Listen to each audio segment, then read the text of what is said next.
Die leef Leid alle Guel. Ich gucke Moes ganz oft, was so am Internet steht. Was Leid da geschrieben haben. Und ich muss sagen, während dieser Krise vom Covid-19, da waren auch so Posten dabei, wie den Herrgott wird als diese Virus geschickt. Will er strafen. Die leef Leid, das als Gotteslästerung. Weil als ein Herrgott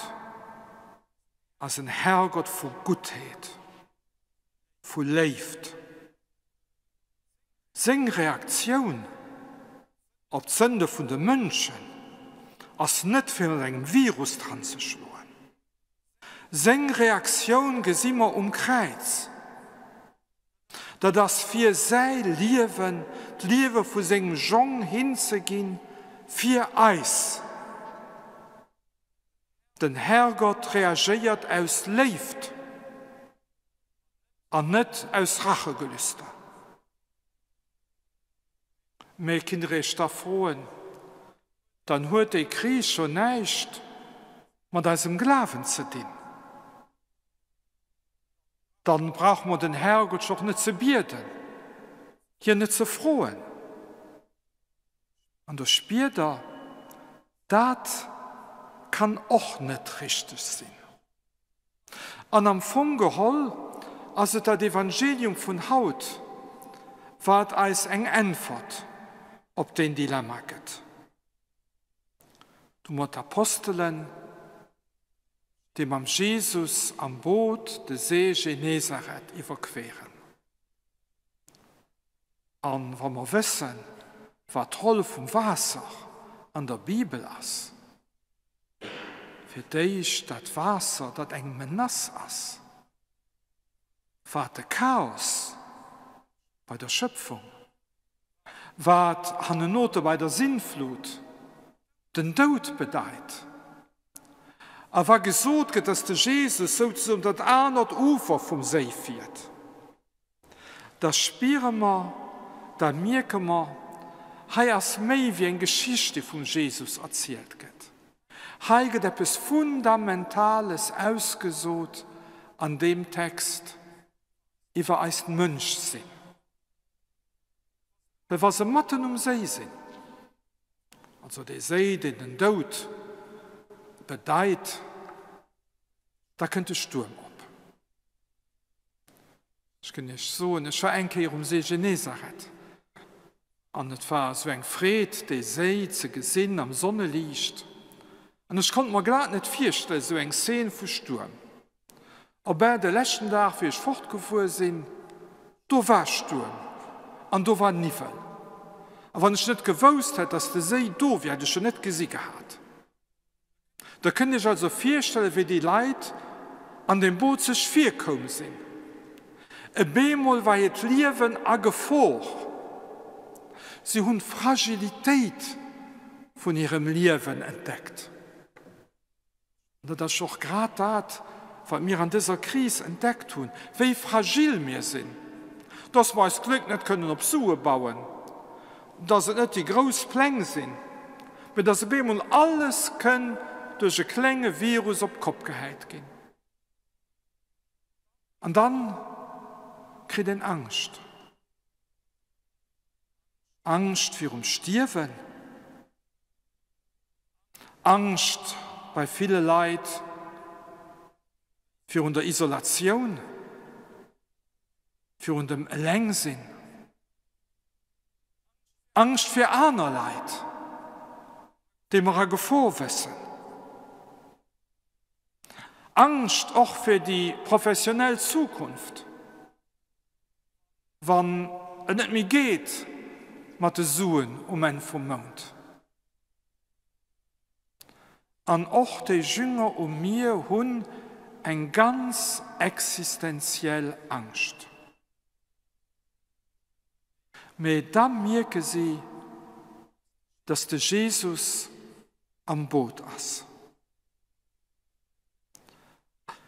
Und da rüsseln sie ihn hin. Sie rufen hin. Und so können noch mehr den Herrgott rufen. Ex profundis, aus der Tiefe heraus, aus der Tiefe von unserem Herz, was Angst tut, aus der Tiefe von unserer Existenz heraus, können wir den Herrgott rufen. An ihm so geseiste nicht, dass alles geht, als Familien. Das Lebensprojekt hier zu Lützeburg, wo 663 Leute. Auf welch Herrgott? So wie die Apostel zum Jesus gesagt haben, auf welch? Et Jésus s'est réveillé. Il a entendu le cri de ses disciples. Et la mer de Galilée, ce lac, était apaisé. Apaisé. Nous retrouvons au milieu de cette parole apaisé le mot de paix. Si nous invoquons le Seigneur en toute détresse, il nous donnera la paix du cœur. Il apaisera les tempêtes qui surgissent en notre cœur. Être une femme et un homme de foi se montre dans de telles circonstances. Est-ce que notre foi est aussi grande que celle des apôtres? Est-ce que nous appelons le Seigneur au moment de détresse? Ou est-ce que nous nous cachons dans notre propre deuil, dans la douleur de notre propre cœur? Nous savons, comme chrétiens, que Jésus est ressuscité d'entre les morts. Et nous sommes sur une montée vers Pâques. Nous sommes en train de célébrer, de préparer la célébration de cette fête de la résurrection qu'est Pâques. Est-ce que c'est seulement une habitude de fêter Pâques chaque année? Ou est-ce que la Pâque du Christ est vraiment le centre de notre foi qui nous donne l'espérance quand nous marchons dans les vallées des ténèbres? Parce que, de toute façon, la mort est seulement à craindre si nous regardons de notre côté. Vue par Dieu, la mort, elle n'est pas à craindre. Parce que pour Dieu, la mort de ses fidèles n'est pas la fin, n'est pas la clôture d'une vie,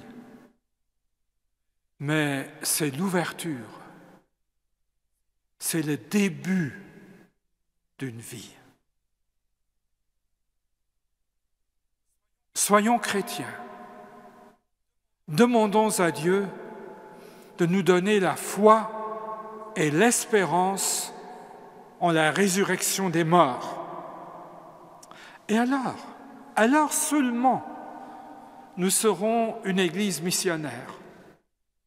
Parce que seulement à ce moment-là, nos paroles ne seront pas des paroles creuses de quelque idéologie religieuse, mais seront témoignages du Dieu qui est la vie et qui veut nous faire participer à sa vie. Alors, ayons courage, ayons espérance. Restez tous et toutes en bonne santé. Et permettez-moi, en ce jour qui est la Journée mondiale des femmes, de féliciter aussi toutes les femmes, à commencer par nos servantes d'autel dans les grands clercs de la cathédrale, pour leur service, et pour vous remercier, vous toutes, ces femmes fidèles qui êtes toujours là, que Dieu aime. Et je sais que dans la société et dans l'Église, on peut faire plus. Avec un peu de patience, faisons plus. Amen.